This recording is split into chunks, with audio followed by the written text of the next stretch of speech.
Hello and welcome to Finextra TV. I'm Hannah Wallace and we're reporting from UK FinTech Week and we're at IFGS 2023 in London. Kindly joining me now, straight off his session on stage, is Sam Everington, CEO of Engine from Starling. Sam, great to have you here. Thanks for joining us. Thank you. Nice to meet you. Really good to have you on. As I say, just seeing you on stage, a really interesting one. You covered some big topics, and we'll do our best to try and cover those in this interview. In a few minutes. Exactly. And one of the big ones was looking at the rise of digitalisation and personalisation within the last 2 years. And what I want to talk about off the back of that is where you've seen the sort of biggest innovation developments within those 2 years. And we'll start there. Okay, yeah, I think it's the transition of what you can do with mobile banking apps. They were a kind of supporting channel a few years ago, ultimately a cost saving for the bank, an excuse to get rid of people out the branches, off the contact centres, and make them self-serve some of the higher volume tasks.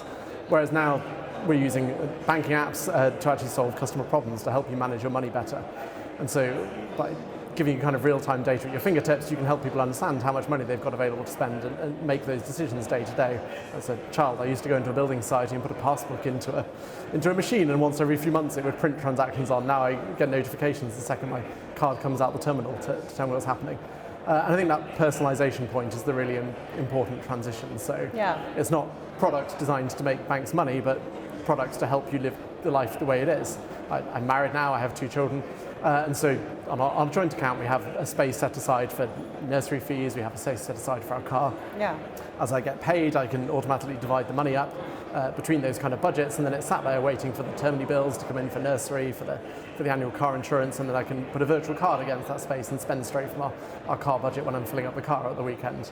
And it's those kind of that ability to make an app fit around your life and whatever stage you're at, so that when you open the account, you can see where you are. The money that's left on the home screen is the money that we are free to spend, that we can do something with, and so we're in control in a way that wasn't possible a few years ago. That's right, a really good example there. Thanks for that, Sam. And yeah, you've really highlighted there. It's the customer that's benefiting most from the recent developments we've seen. But how is this having an impact on the banking business models then, and what are you seeing at Starling and Engine? Yeah, I think it's one of the big differences with Starling. We're not running an organisation with a lot of separate P&Ls ultimately. We have one organisation that's trying to solve problems for end customers, and we make a lot of decisions each week that have no direct commercial benefit. We don't write business cases, which is very unusual for an organisation this size.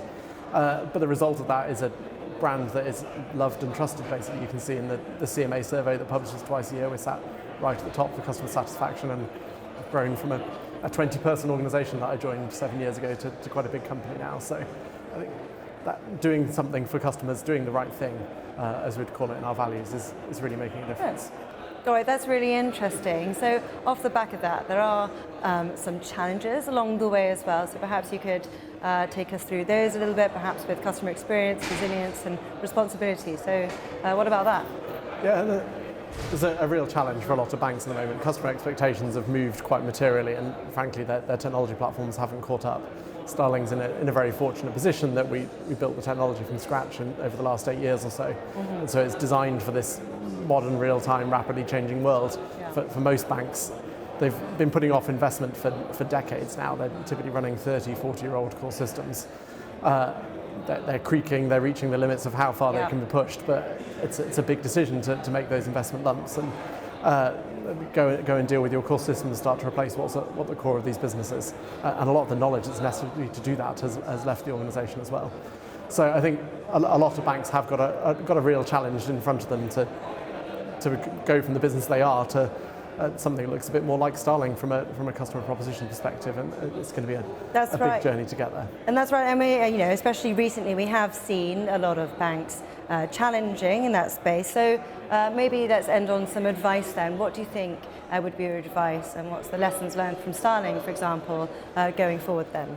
Yeah, I think probably the biggest difference with Starling is actually the culture. There's firstly, putting the customer first. The organisation exists to solve customer problems. We almost worry about the P&L later. And that's very motivating for staff, but it's also really empowering. We can then delegate decision making through the organisation. And so if people see something going wrong, they don't need to write a business case, write an investment case, anything like that. They can just go and make the change, make the improvement there. and that empowerment through the organisation is how we respond quickly, how we stay responsive as we grow. Actually, the challenge for us is maintaining the culture of the 50, then 100-person startups that we all loved working in when you've got 2,500 people in the organisation. And so we spend a lot of time on that.